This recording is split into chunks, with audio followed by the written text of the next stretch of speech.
لأني روح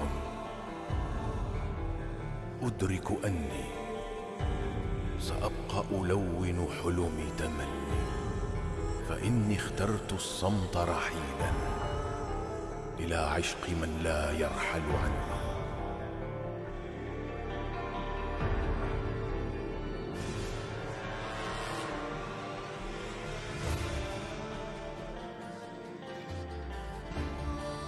أناديك امضي كمن لا يشاء، كمن لا يقول، كمن لا يعني.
وأنت القريب كروحي لجسمي، فكيف أكونك إن لم تكني؟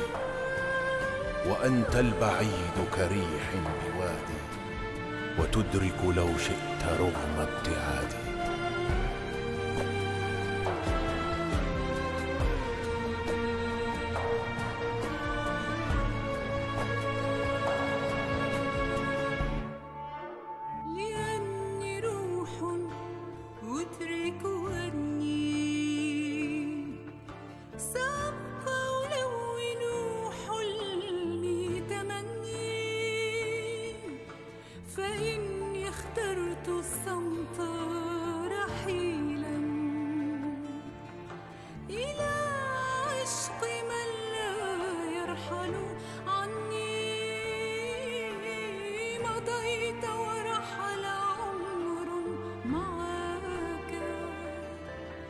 وخلف انتظارك خابت وعودي، فصرت أواسي الجرح بأن مرورك يوما أحيا وجودي.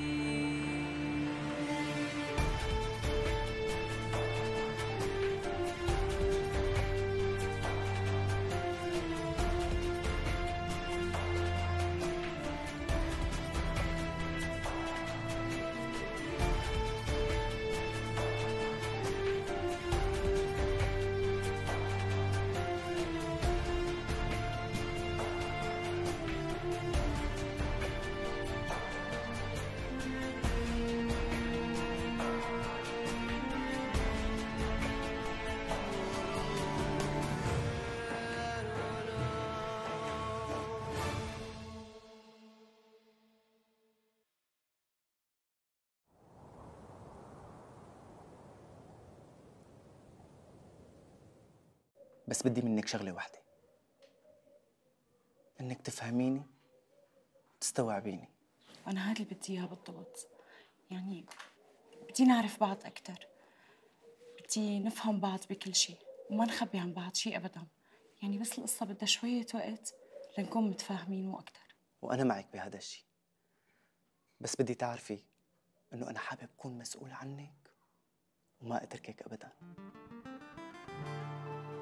شو رأيك نلبس المحابس؟ هيك الخميس الجاي؟ يعني لهلا ما داوم؟ والله ما بعرف شو بدي اقول لك، بس ناصر صار له فتره غايب من دون لا اذن ولا اجازه، والمدير عم يسال عنه انه بده يفصله، وانا حاولت اوصل له وما قدرت لانه عاوزينه ضروري. وما عرفتوا وين هو؟ ونحن شو دخلنا نعرف وينه؟ لازم هو اللي يخبرنا. ماشي، وين بدك تروح؟ يخرب بيتك، أنا آخرتي إصفهون يا ابن الحرام.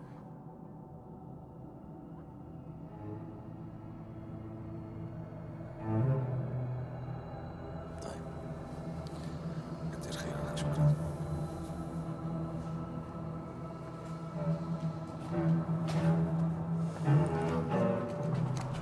انت ليش بتسال الشباب؟ شو بدك بكل الاسئله؟ يعني بدك تعرف جدول النوابات والحراس والمساجين امتى بيناموا وامتى بيفيقوا؟ شو وصلك؟ كل شيء بوقته حلو.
امي امي امي تعي افتحي.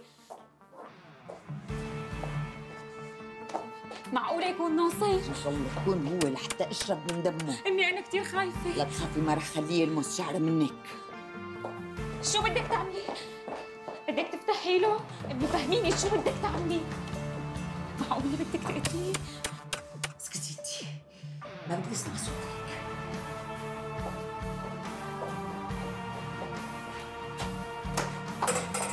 مرحبا. علين، تساعديني يا اختي الله يخليكي. مصابه وما لحسن واقف.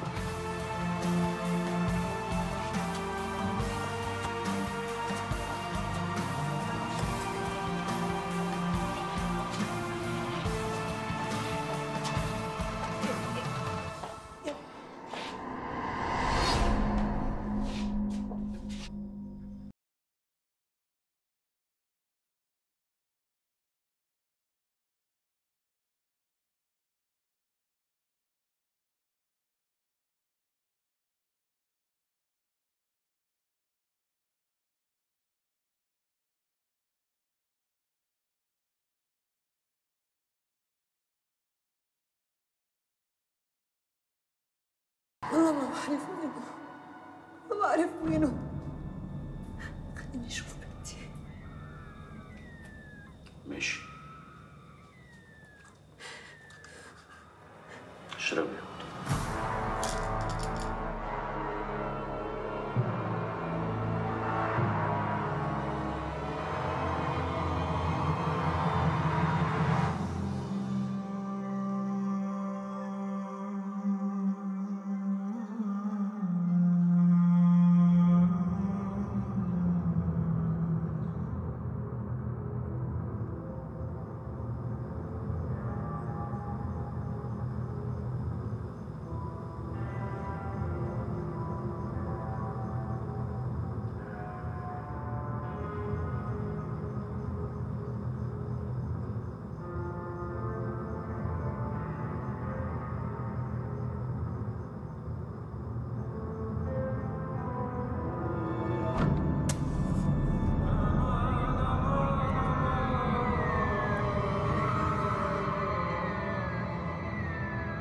أنا مقدر وضعك كثير يا أستاذ نزار، بس هذا واقع ولازم تواجهه.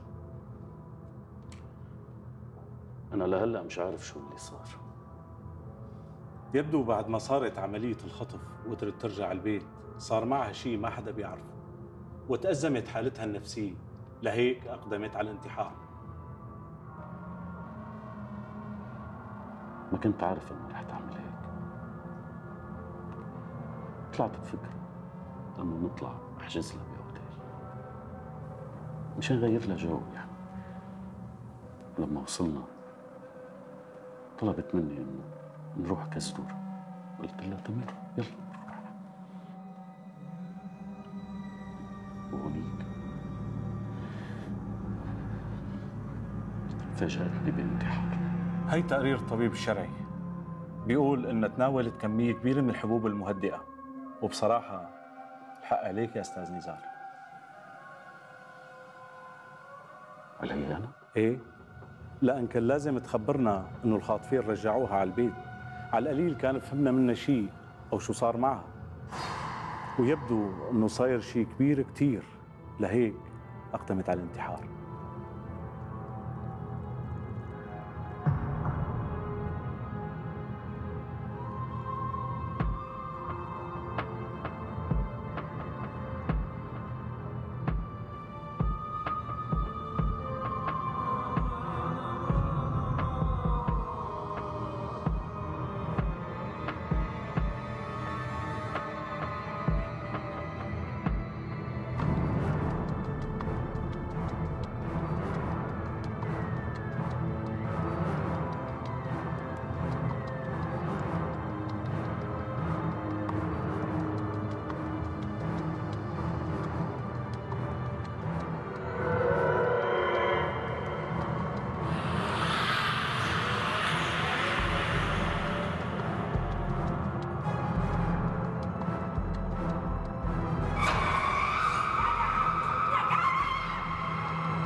اطلعي من حياتي، خليكي بعيدي، ما تقربي مني بقى. بدي بنتي. بكوتي 23 سنة، خليك تنسي بقى. موت موت، انت لازم تموت. موت؟ معناته موت. لا، ما رح موت، ما رح خليك تقتليني. فشلتي انك تقتليني، انا اقوى منك. جربي وشوفي.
خلص وصلت لها للرصاصة، بدك تتحمل شوي وتصبر.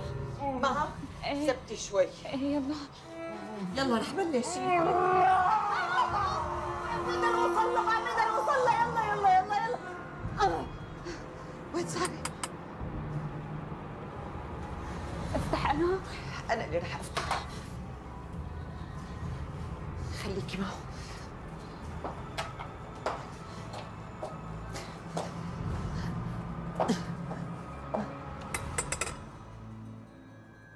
مين انتو؟ نحن امن. خير. في مجرم هربان من السجن وعم ندور عليه. خفنا يكون جاي لعندكم وسبب لكم اي خطر. صحيح بنتي نايمة بس أنا لسه ما غفلت، ولو حدا فات لعنا كنت حسيت عليه وكنت شفته كمان. طيب ديروا بالكم على حالكم. ماشي.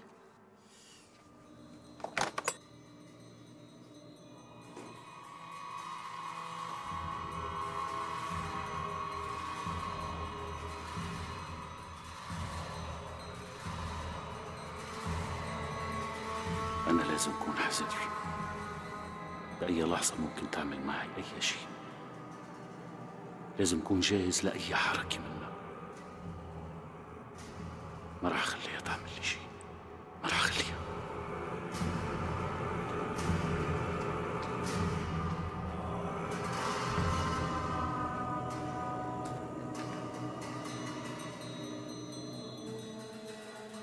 نزار، أنا آسفة إني نقصتك، بس كنت جاي مشان أطمن عليك.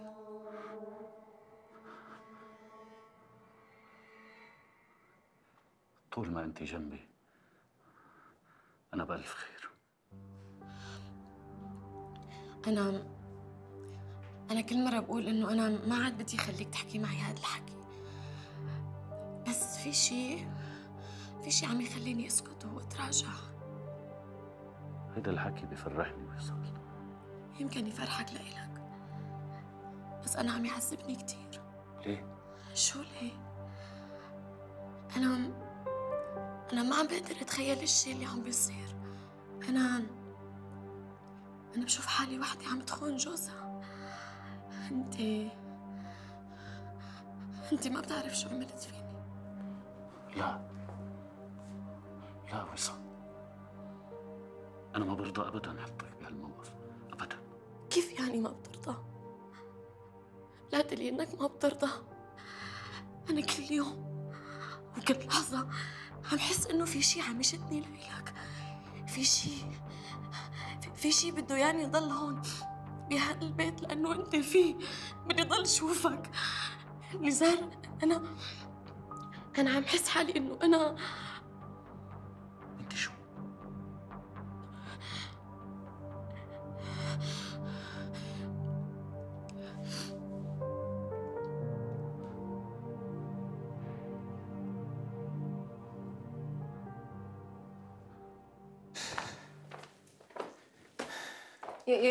يعطيك العافية حبيبي.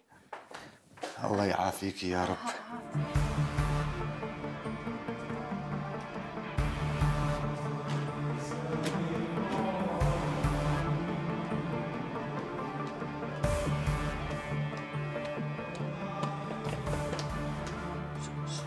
شو في؟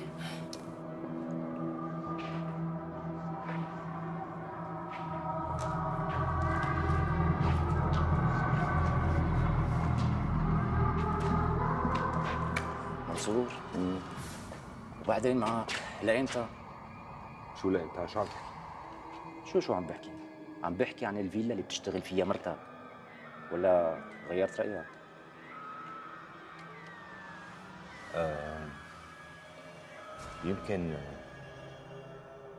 يمكن ما تزبط.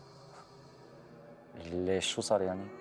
يعني خايف ترفض لي هالطلب. بعدين بيني وبينك يعني أنا ما بدي مرتي تعرف إنه أنا حرامي بعد هذا العمر. منصور، أنت في شيء مخبي علي؟ كنت أكثر واحد متحمس لسرقة هي الفيلا. مزبوط، وما قدرنا نسرقها، شو بنعمل؟ أخي أنا ما بدي مرتي تعرف إنه أنا حرامي، خلصت القصة.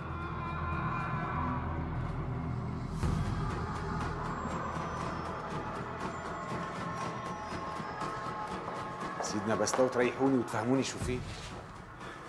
سيدي هون البيت فاضي كله ما في حد. كنت متوقع مستحيل يجي لهون. شو صار معك هون يا ابني؟ سيدي كمان مني في البيت فاضي. واحد مثل هذا مستحيل يجي على حارته. بس هيك الاوامر ولازم ننفذها، شو بدنا نساوي؟ سيدي معلش تفهموني على مين عم تدوروا؟ اسمع عياش، ابن حماك عاصي هرب من السجن، وهذا التصرف رح يضره كثير. بقى اذا حاول يتواصل معكم او يرجع على الحاره، يا ريت تفهموا انه يسلم حاله، لانه قد ما ضل هربان بده يوقع بين ايدينا. إلا ما عملت لك يا عاصي والله إنك أبضاي. يعني لإمتى رح نتمنع نشتغل هيك على الناعم؟ داء خلقي. لك مو أحسن ما نلمسك ويصير فينا مثل ما صار بعاصي؟ هذا لا تجيب لي سيرته، قامطني قلبي، انا من يوم ما انمسك انا خايف يجيب سيرتنا جوا. ايه علينا، لو بده يحكي كان حكى من زمان. الزلمه انحكم وصار جوا وخلصت القصه.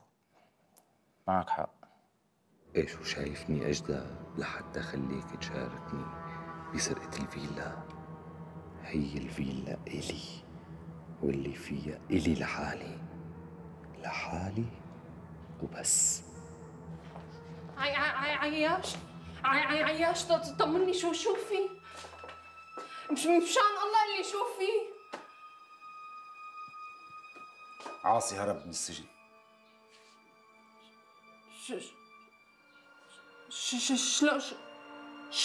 شلون عاصي هرب؟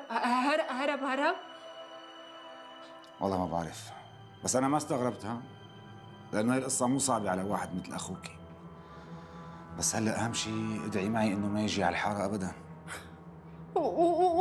وين بده يروح؟ وين بده ينام؟ شو بده ياكل؟ وين بده يروح بحاله؟ معقول يكون عند الشباب؟ أنا وشباب. شو عم تقول؟ عاصي هرب؟ مثل ما عم اقول لك، هلا كانت الشرطة بالحارة وعم يسألوا عنه. لك شو هالزلمة هذا؟ معقولة وحش لهالدرجة؟ ايه وحش وما بينخاف عليه. ايه وقولتك رح يجي لعندي يعني؟ أكيد ما في غير هيك. الله يستر. أنا خايف كثير من هالقصة. فوزي إذا حكى معك قل له لا يجي على الحارة، لأنه الحارة أكيد مراقبة. ايه صح. وأنت شو بصير معك خبرني ها؟ يلا سلام. شو هالزلمة هذا؟ لك مو معقول، ما عم نقدر نخلص منه؟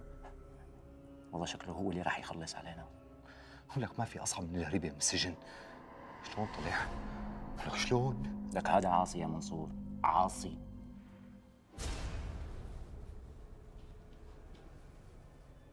شو عم تقولي؟ عاصي هرب؟ من شوي كنت عم احكي مع سناء والحارة قايمة وقاعدة وهي عم تدور عليه. هو طبيعي هالزلمة. الله يعينها لهالمخلوقة، شو بدها تتحمل؟ والله ما بعرف افرح ولا ازعل. اوف، ليش بقى؟ يعني فرحت لأنه هرب، وزعلت لأنه يعني رح يتأجل عرسنا. ليش لساتك مستعجل؟ ليش مو أنتِ قلتي لي إنه أنا الشخص المناسب؟ ولا ليكون غيرتي رأيك؟ لا أنا مستحيل غير رأيي. طيب نحن معناتها بكرة على موعدنا صح؟ ايه أكيد. بكرة أنا بمر لعند عياش وبفهم منه شو صاير، وبعدين بمر باخدك. ماشي، الله معك.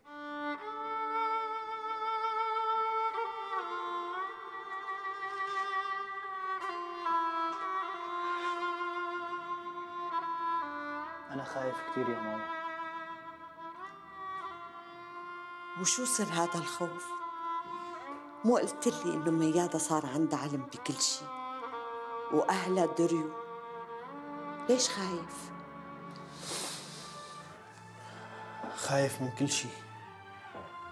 خايف من الحقيقة، خايف من الناس، خايف على سمعتي كثير، وهذا الشيء عم يخليني خاف دور عليه أو حتى أسأل عنه. طارق، أنت معك حق بكل شيء قلته، بس أنا بدي أقول لك شيء واحد.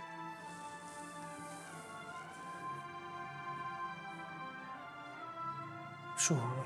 أنا رأيي خلي هذا الموضوع مو معروف وانسى القصة. أنت يا طارق صار إلك حياتك، وأهلك هدنك إلن حياتهم، يعني ما عاد تزبط. ما بعرف. وإذا بدك روح اسأل عن أبوك من بعيد لبعيد وعرف وينه وشو عم يعمل، ووقت بدك روح لعنده وقل له، أو انسى موضوع من أساسه.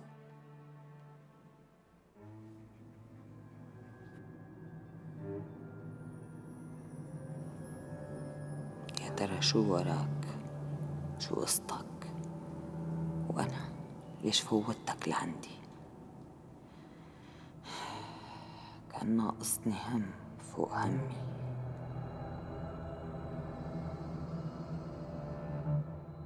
طالما ميادة صارت تعرف كل شي عنك، أنا رأيي تجيبها لهون، يعني نتعرف عليها أكثر وهي بتعرفنا أكثر. طيب بركي ما رضيت تجي أو خجلة؟ هي أكيد بالأول رح تخجل ويمكن ما تقبل، بس إذا قلت لها إنه أنا اللي عازمتها على الغداء فأكيد رح تجي، وإذا بدك بكرة بحكي معها تليفون. الله يخلي لي إياك يا أحلى أم بالدنيا. بدي أفرح فيك، بدي كمل مهمتي للآخر. خايفة يصير لي شيء قبل ما أشوفك متجوز وعندك عيلة. الله يخليكي لا تحكي هيك، أنا بلاكي بموت، أنت كل شيء بالنسبة إلي، كل شيء. الله يخلي لي إياك يا رب.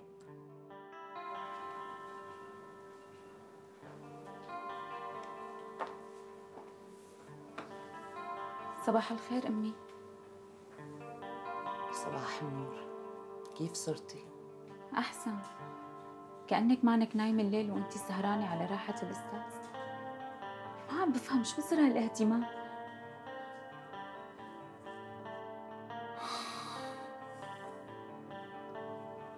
ما بعرف، في شيء قوي ما عم بيخليني سلمه وبنفس الوقت عم ساعده.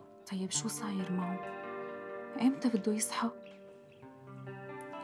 المشكلة إنه سخنان كتير وخايف. كمليها أمي كمليها. خايفة إنه يموت هون وما نعرف شو بدنا نعمل فيه. شو بدي أقول لك؟ الله يسامحك على هالعملة. لا فينا نجيب حكيم لهون ولا فينا ناخده على المستشفى. الله يخلصنا من هالقصة على خير. انتي لا تاكليها وروحي افطري مشان تاخدي الدواء. الله يلعن الدواء والمرض والرجال كلياتهم. مليت يا امي، دا اخلقي من هالعيشه. والله جاي على بالي موت وارتاح واخلص بقى.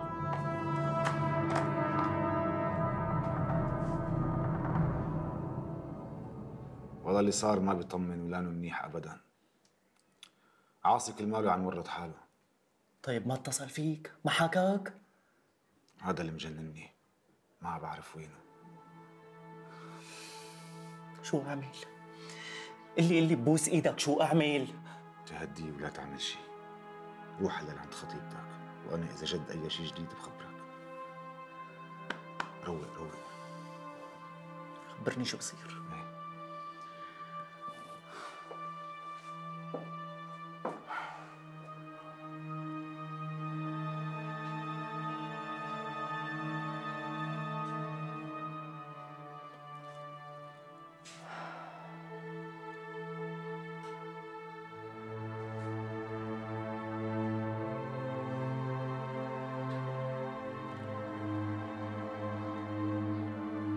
يا ترى وين أراضيك يا عاصي؟ سناء سناء سناء سناء سناء.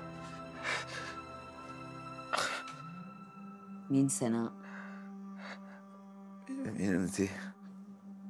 انت عم تسمعني؟ مين سناء؟ مين انتي؟ انت مين؟ شو اسمك؟ ما بعرف. ما بعرف مين أنا. لا تخاف، أنت بأمان، بس لازم تصحصح مشان أفهم شو قصتك وساعدك. أنا وين؟ وأنت مين؟ ارتاح هلا، وقت اللي بتحس حالك قدران تحكي قول اللي بدك إياه. ارتاح ارتاح. صحيان؟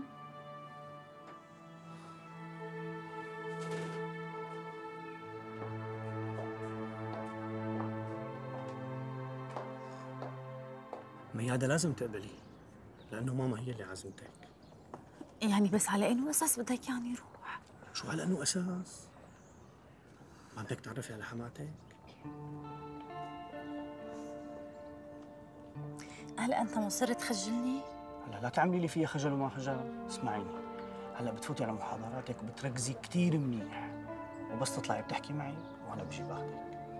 اتفقنا؟ فكر. باي. ميادة لا تعذبي حالك وتفكري كثير. بدك تروحي يعني بدك تروحي.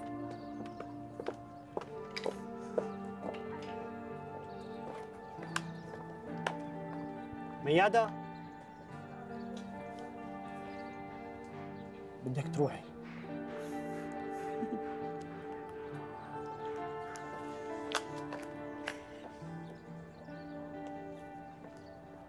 والله يا ام زياد اللحد بدي ارجع انام بالفيلا. يو شو القصة؟ هذا الاستاذ نزار ما عم يتحسن، كل ماله لورا، يعني بصريح العباره ما عم يتحسن ولا درجه. ليش الدكتور اللي عم بيعالجه شو عم بيساوي؟ لك الله يعينه هالدكتور، والله وصلنا له طريق مسدود، ما عاد يعرف شو بده يساوي له.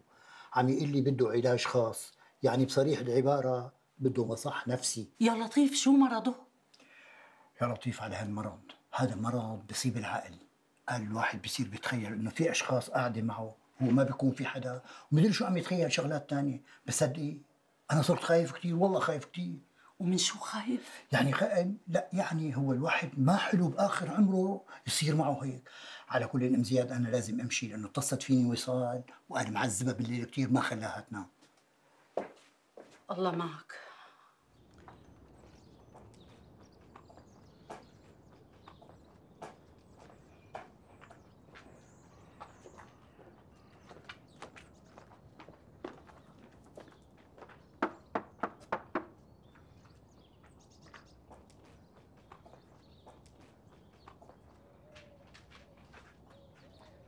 صباح الخير. جيت على بكير، بس أنا كمان جاهزة وناطرتك. ما نمت طول الليل وأنا عم فكر بعاصي. سلم أنت شاب كتير منيح وأخلاقك عالية. يعني بلشتي تحبيني؟ يسرا مشان الله احكي، بدي اسمع منك. بتعرف شو أكتر شغلة مخليتني أتمسك فيك؟ شو؟ صراحتك.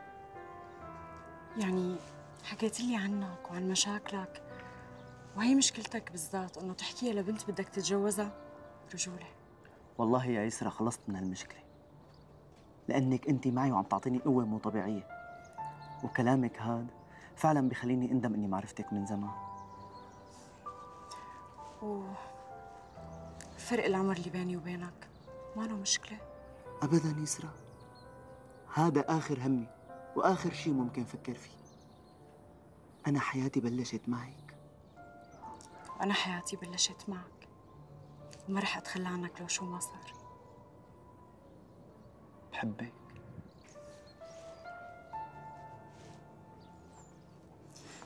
يلا خلينا نروح.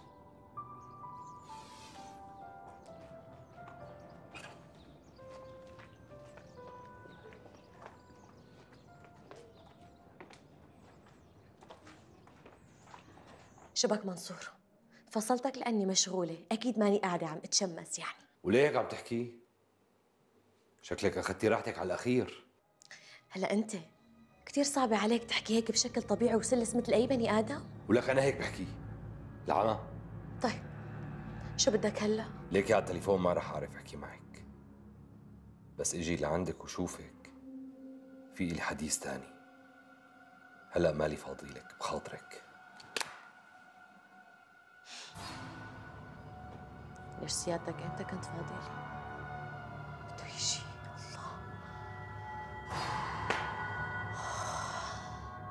الله. مي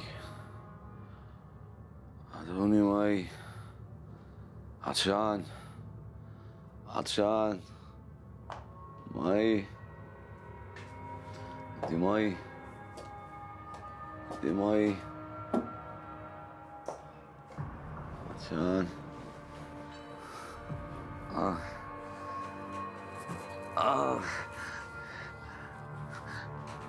اي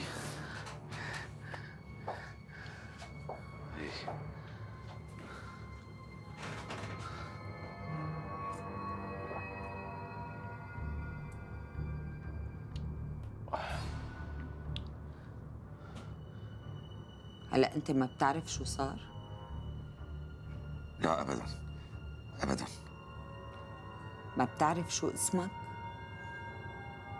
اسمي؟ شو اسمي؟ ما بعرف. نسيان. ايه نسيان. أنا وين؟ مين انتو؟ أنت متصاوب وصار معك نزيف، ويمكن بسبب الضربة نسيت كل شيء وما عاد تتذكرت. متصاوب؟ ليش متصاوب؟ ومين قوصني؟ كل اللي بعرفه إنك كنت هربان من الشرطة وهن لاحقوك وقوصوا عليك وصابوك. جيت لعنهم وأنا ساعدتك وطلعت لك الرصاصة وما سلمتك للشرطة. طيب انت ليش عملتي هيك؟ ما بعرف. طول الوقت وأنا عم بسأل حالي هالسؤال ما لقيت جواب لإله.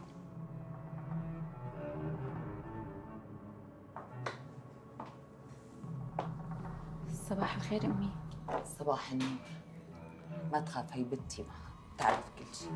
مها شبكي مها. أمي دايخة كثير. يمكن أنت بسرعة. هلا بعطيكي دواكي. تعي تعي.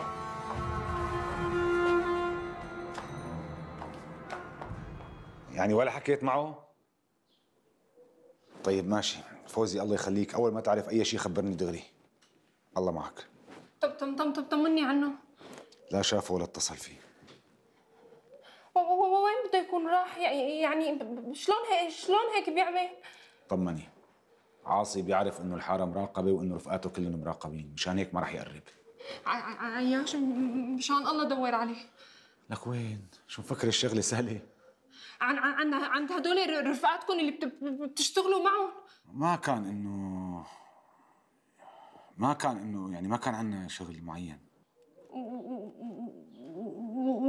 والله خايفة عليه. لا تخافي، لا تخافي، ان شاء الله ما بصير لك الخير.